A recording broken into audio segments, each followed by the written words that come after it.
Sir, गजा अमन मुआहदा हो चुका है, उस पर दस्तखत हो चुके हैं, सदर ट्रंप भी वहाँ पर मौजूद थे। पाकिस्तान को बड़ी पजीराई मिली है, वहाँ पर वाहिद पाकिस्तानी मुल्क है जो 28 मुल्कों में जिन्होंने वहाँ पर खिताब किया, बाकी सालसीन ने खिताब किया था और वहाँ पर पाकिस्तान की बड़ी तारीफ भी हुई। क्या गजा अमन मुआहदे में जो वहाँ पर पीस प्रोसेस होगा उसमें पाकिस्तान को कोई बड़ी जिम्मेदारी मिल सकती है? बिस्मिल्लाहिर्रहमानिर्रहीम। मियां शाहिद साहब, thank you very much for the invite, और एयर मार्शल साहब को मेरा बहुत सलाम। देखिए, पाकिस्तान अल्हम्दुलिल्लाह आज एक सेंट्रल स्टेज पे है जी। पाकिस्तान इस वक्त जो दुनिया है एक असर्टिव और डिसाइसिव पाकिस्तान के साथ बातचीत कर रही है। पाकिस्तान का देखिए, अरब मिडल ईस्ट का जो भी कॉन्फ्लिक्ट है वो उसका स्पिल ओवर जो है वो पाकिस्तान को भी बुरी तरह अफेक्ट करता है, और गाज़ा के साथ पाकिस्तान के लोगों की जो फ़लस्तीन का इशू है उसके हर पाकिस्तानी का एक एफिलिएशन है जी उसके साथ। तो ये एस्पायरेशन ऑफ पीपल के जो है ना वो इतनी ज़्यादा अटैच है कि हर गवर्नमेंट का एक उसके ऊपर एक प्रेशर समझ ले, या एक जिम्मेदारी, मैं कहूँगा प्रेशर नहीं कहूँगी, जिम्मेदारी रहती है कि वो इस तस्वीर में एक अहम रोल अदा करे और एक इसको लॉजिकल एंड तक पहुँचाए जो जस्टिस जिसमें नज़र आता हो। और टू स्टेट सोल्यूशन का हमारा स्टांस स्पेशली वही होगा जो फ़लस्तीन की आवाम चाहेगी और पाकिस्तान का भी है। अभी आपने बात की कि एक रोल नज़र आता है कि नहीं। देखिए, पाकिस्तान का मियां साहब रोल तो है, इसलिए तो पाकिस्तान, आपने अभी जैसे जिक्र भी किया कि वो प्राइम मिनिस्टर को प्रेसिडेंट ट्रंप ने पोडियम दिया और उन्होंने बातचीत भी की, फिर वो पाकिस्तान की मिलिट्री चीफ की भी बात कर रहे हैं, फील्ड मार्शल की भी, और बार बार powerful countries and meaningful countries करार दे रहे हैं। मेन लीड रोल में तो खैर हम देखते हैं कि इजिप्ट है, कतर है, टर्किया है, वो मेन रोल में रहेंगे, लेकिन पाकिस्तान की भी जो भी कैपेसिटीज़ है, जो रोल उनको दिया जाएगा, ख़ास तौर पे जो पीस की जो कमेटी बना रहे हैं, कमेटी ऑफ द पीस, उसमें मुझे लगता है कि वो पाकिस्तान की भी प्रेजेंस वहाँ पर वो रखना चाहेंगे। But what ever, I think Pakistan has played very well. जो भी रोल दिया जाता है, ख़ास तौर पे जो भी पीस की तरफ या टू स्टेट सोल्यूशन की तरफ या इस मुआहदे की जो नुकात है उनको इंश्योर करने में पाकिस्तान अगर वहाँ पर मौजूद होगा तो मीनिंगफुल होगा, उसकी आवाज़ सुनी जाएगी, डायरेक्ट कम्युनिकेशन में होगा, और मैं लाइकली देख रहा हूँ कि कुछ ना कुछ रोल ज़रूर वो पाकिस्तान को देंगे जी इस कॉन्टेक्स्ट में। बिल्कुल ठीक है सर। एयर मार्शल साहब, मैं आपसे सवाल करूंगा अफगानिस्तान के हवाले से, हम दोनों मौज़ूआत को जो है वो साथ साथ लेके चलेंगे। अफगानिस्तान में जो क़याम अमन है सर, उसमें जो तालिबान की अबूरी हुकूमत है वो तो नाकाम हो चुकी है, और वहाँ से दहशतगर्दी जो पाकिस्तान की जानिब होती है उससे भी वो नाकाम हो चुकी है। दोहा मुआहदा जिसमें बाकायदा तौर पर ये लिखा गया था कि वहाँ पर एक वसीउल बुनियाद हुकूमत बनेगी, वो अब तक नहीं बन सकी। क्या आप समझते हैं कि ये इतने अरसे में जो तालिबान वहाँ पर नाकाम हो गए, यह वहाँ की आवाम का भी आवाज़ है और वहाँ पूरी दुनिया की आवाज़ है कि वहाँ पर तालिबान अफगानिस्तान में अमन कायम होना चाहिए, तो क्या वहाँ पर अब दोहा मुआहदा पर अमल दरामद होना चाहिए? इस हवाले से दबाव डालना चाहिए आलमी सतह पर हमें? बहुत शुक्रिया। और बिल्कुल आप देखिए, जो हवा चल रही है मैं उसके हिसाब से बात करूंगा।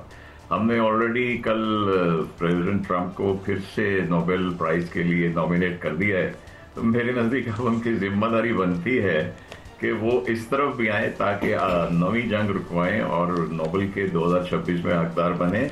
देखिए, जब तक मेरा मत ऑन द लाइटर साइड मैं कह रहा हूँ, लेकिन जब तक ये बड़ी पावर जिसपे स्पेशली आज अमेरिका डोमिनेंट है, और क्योंकि मैं ज़ाती तौर पे समझता हूँ कि ये मौजूदा तालिबान के साथ अमेरिका के ताल्लुकात बड़े गहरे हैं, वो बड़े पीसफुली छोड़ के गए। एज आई अंडरस्टैंड, बगराम और एक और बेस भी महफूज है जिसकी ये तालिबान हिफाजत कर रहे हैं।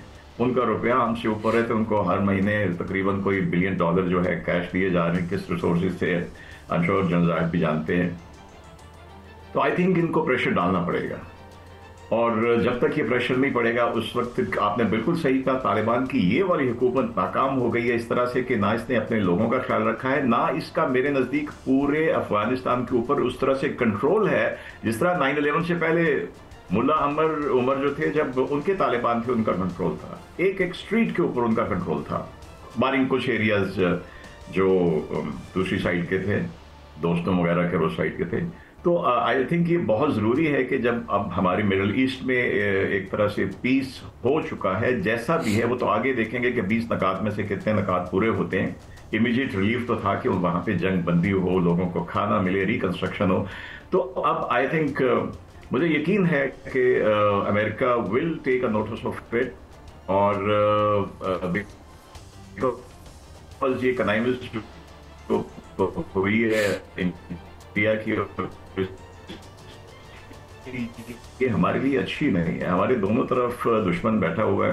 हालांकि हमने जाके हमारी फोर्सेज इसमें इनको समझने की जरूरत है, और वहां के अवाम को, ये कल से मैं देख रहा था कुछ उन्होंने कि पूरे अफगानिस्तान में लोग शायद वो सेलिब्रेशन है, पाकिस्तान पे सबने हमला करना चाहते हैं, क्या करना चाहते हैं, वो सेलिब्रेट विक्ट्री कर रहे हैं। तो जिसने मुझे वो क्लिप भेजा, मैंने कहा भाई वो उधर देखें, इंडिया वाले भी सेलिब्रेट करने को 15 जहाज करने का इतने दिनों के बाद, तो लेट देम डू इट। और फाइनली मैं कहूंगा कि yes, Americans will have to intervene, China will have to help us, और सऊदीया के साथ जो हमारा एग्रीमेंट हुआ है उसके बाद सऊदीया की भी है। आपने देखा टेंशन हुई तो सऊदीया ने सबसे पहले जो है इसके ऊपर तशवीश का इजहार किया था, फिर कतर ने किया, ईरान ने किया। तो आई एम श्योर अब ये रीजन, बिकॉज इस पीस में हमारा हिस्सा है, जैसे जाहिद ने कहा पाकिस्तान ने बड़ा एक रोल प्ले किया है और कुछ ना कुछ रोल होगा, तो आई थिंक इसका भी इम्पैक्ट होगा तालिबान को समझाने में।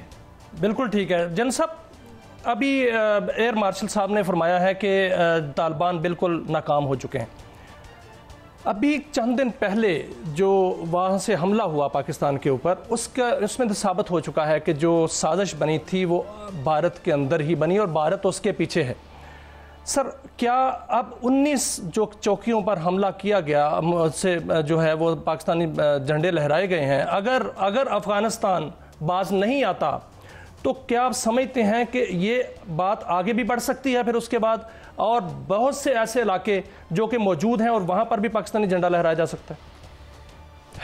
देखिए मियां साहब, दो चीज़ें मैं ज़रा करेक्शन ज़रूर बात करना चाहूँगा अपनी तरफ से। एक तो ये है कि ये कोई तालिबान जो है ये अफ़गानिस्तान की गवर्नमेंट नहीं है जी, this is a Taliban regime. और गवर्नमेंट एक all inclusive intra Afghan dialogue के बाद एक गवर्नमेंट इस्टेब्लिश होनी थी जो 2021 में जो एक्चुअल मुआहदा था, तो वो जब तक वो इस्टेब्लिश नहीं होती ये डेमोक्रेटिक गवर्नमेंट नहीं है। ये एक तालिबान रजीम है जो बेबीज़ ऑफ द कॉन्फ्लिक्ट जो है वो इस पर पहुँचे हुए हैं, एक वॉर की बाय प्रोडक्ट गवर्नमेंट है, एक सेटअप बैठा हुआ है, नंबर 1। नंबर 2, ये चौकियों पर हमला नहीं किया जी, पाकिस्तान ने किसी अफ़गान चौकी पर हमला नहीं किया। पाकिस्तान ने हर उस टेररिस्ट लॉन्च पैड पर हमला किया है जहाँ से पाकिस्तान के ख़िलाफ़ TTPs और ये फ़ित्रा अल ख़वारिज और तालिबान की कोलैबोरेशन से इंडिया स्पॉन्सर स्टेट की प्रॉक्सी के जो क्लाइंट्स हैं वो लॉन्च किए जाते थे। आई थिंक पाकिस्तान, देखिए आपके पहले सवाल के जवाब मैंने कहा था कि दुनिया इस वक्त एक असर्टिव और डिसाइसिव पाकिस्तान, वो जो गो मगो की कैफियत होती थी ना हमारी जी, भाईचारे वाली, हमारे ब्रदर, हमने कुर्बानियाँ दी, हमने 40 लाख माजरीन को रखा, तो I think these should be the stories of the past. Recalibrate करने की ज़रूरत है। अभी करेक्शन का अगर अपॉर्चुनिटी मिली है तो I think there shouldn't be any confusion in this state. Pakistan अपने इंटरेस्ट के लिए, और हर स्टेट की तरह पाकिस्तान अपने इंटरेस्ट के लिए, उसको गार्ड करने के लिए all elements available, elements of national power available at the with the state, उनको यूटिलाइज करेगा। और military is an important component. और ये झंडा लहराने शहराने वाली बात इज़ समथिंग एल्स। वो उस वक्त एग्जूबरेंस में होते हैं, जवान जाते हैं, वो एक झंडा लहरा देते हैं, एक्चुअली वो अपना शो करता है कि we have the capacity, we have the capability and now the state has the will. तो जहाँ से भी लॉन्च होंगे, जो भी टेररिस्ट सेंटर्स होंगे, जहाँ से उन लोगों को ट्रेन किया जाएगा, अभी रिस्पॉन्सिबिलिटी जाएगी ऑफ कोर्स प्रॉक्सी स्पॉन्सर और उन क्लाइंट्स के ऊपर जो इसमें शामिल हो रहे हैं। पाकिस्तान विल एंगेज देम जी। बिल्कुल ठीक है। एयर मार्शल साहब, मैं इसी बात को जो है वो आपकी तरफ ले जाऊंगा। अभी इंडियन मीडिया जो है उनकी तरफ से खबर आ रही है, जो कि वो झूठ ही बोलता है और प्रोपेगेंडा करता है। उनकी तरफ से ये खबर आ रही है कि हो सकता है कि अफगानिस्तान की जानिब से पाकिस्तान पर पेशावर के इलाके में जो है वो हमला किया जाए और आज रात हमला हो सकता है। क्या ऐसा मुमकिन है कि अब जो तालिबान हैं वो दोबारा ये जिसारत करें? और दूसरा ये कि अगर ऐसा हुआ तो पाकिस्तान क्या रिस्पांस करेगा दोबारा? पाकिस्तान का रिस्पांस तो भारत ने भी देख लिया और अफगानिस्तान ने भी देख लिया।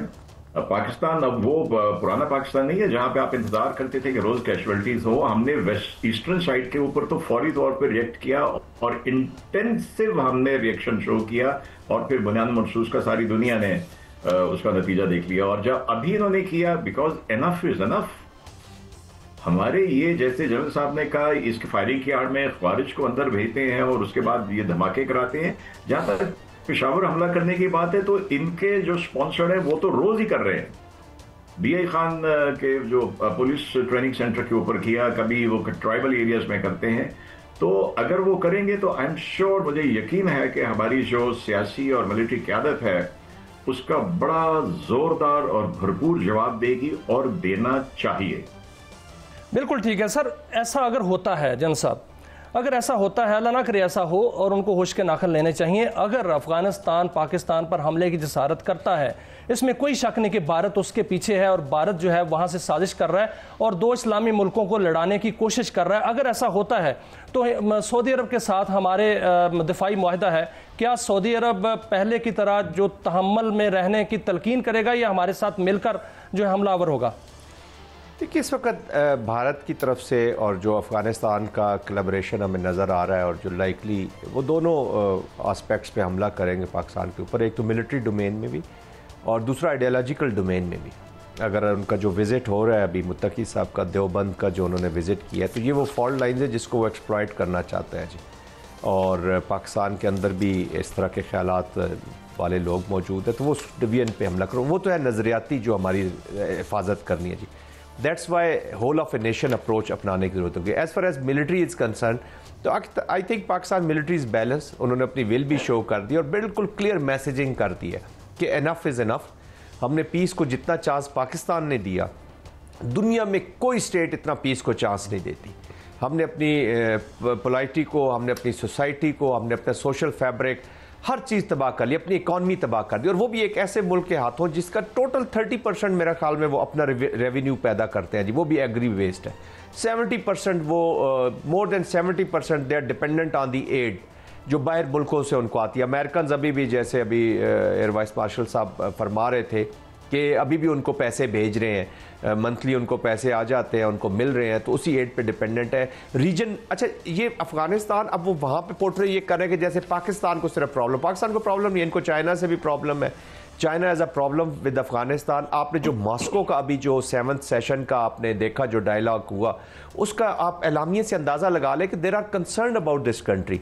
चाइना की ETIM के प्रॉब्लम है, फिर यहाँ पे ईरान के इनके साथ प्रॉब्लम है, जैशुल अदल के प्रॉब्लम्स हैं वहाँ पे, उसके बाद सेंट्रल एशियन जो है ताजिकिस्तान वगैरह, इनके साथ इश्यूज आ रहे हैं, IMU के प्रॉब्लम्स हैं। तो this is becoming a franchise house जी, जहाँ पे फ्रेंचाइजेज पड़ी हुई है, and it is all economy which is related with terrorism. वो जो भी जेबें भरेगा इनकी, वो उसी के साथ हो जाएंगे। बाकी तो पाकिस्तान, देखें, पाकिस्तान को पता है कि हमारे वेस्टर्न बॉर्डर से और ईस्टर्न बॉर्डर से एक 3 prong स्ट्रेटजी के इंटरनल भी हो जाए, ये भी हो जाए, तो पाकिस्तान इज़ अल्हम्दुलिल्लाह बैलेंस। पाकिस्तान की मिलिट्री बैलेंस में है।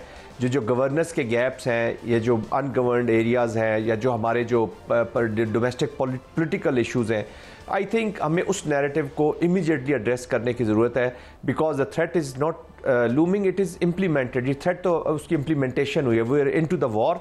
और आई थिंक हमें we have to put our house in order, और इसका रिस्पांस जो है वो हमें माउंट करना है। और as far as state is concern, they have decided कि नो मोर वो हर दफ़ा की तरफ अब जो है ना अपने आप को बेवकूफ़ नहीं बनाया जाएगा। ठीक है सर, एक रिस्पॉन्सिबल स्टेट जिस तरह बिहेव करती है वैसे ही करेगी। बिल्कुल ऐसा ही होगा सर।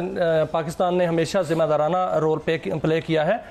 एयर मार्शल साहब, मैं आपसे सवाल करूंगा और आखिरी सवाल करूंगा कि गजा मुआहदे पर अमल दरामद तो शुरू हो चुका है और वहां पर दस्तखत भी हो चुके हैं। इसके गारंटर मुल्क जो हैं वो मौजूद हैं और सदर ट्रंप जो हैं वो इसकी निगरानी करेंगे। आप क्या समझते हैं कि ये मुआहदा देरपा होगा और इसमें अमन जो है वो आएगा और इजराइल इसकी पासदारी करेगा? मेरी जाती राय में अगर हम हिस्टोरिकल पर्सपेक्टिव में देखें तो शायद ये देरपा नहीं होगा, लेकिन फर्क ये है कि गारंटर जो है, हालांकि पहले भी अमेरिका बड़े इस तरह के मुआहदे में रहे, लेकिन अगर आप देखें तो बहुत सारे मुआहदे हुए जब कोई एक अमेरिकन प्रेसिडेंट को 6 महीने रहते थे, 8 महीने रहते थे। अभी प्रैक्टिकली देखें तो डोनाल्ड ट्रंप को आए हुए 7-8 महीने में। देखिए, बेसिकली वो बिजनेसमैन है, इकोनॉमी मैन। और आप ये बात वो सही है, वो कहता है कि ओबामा ने और उन्होंने जंगें लगाई, मैंने जंगें खत्म कराई। He is right in that sense.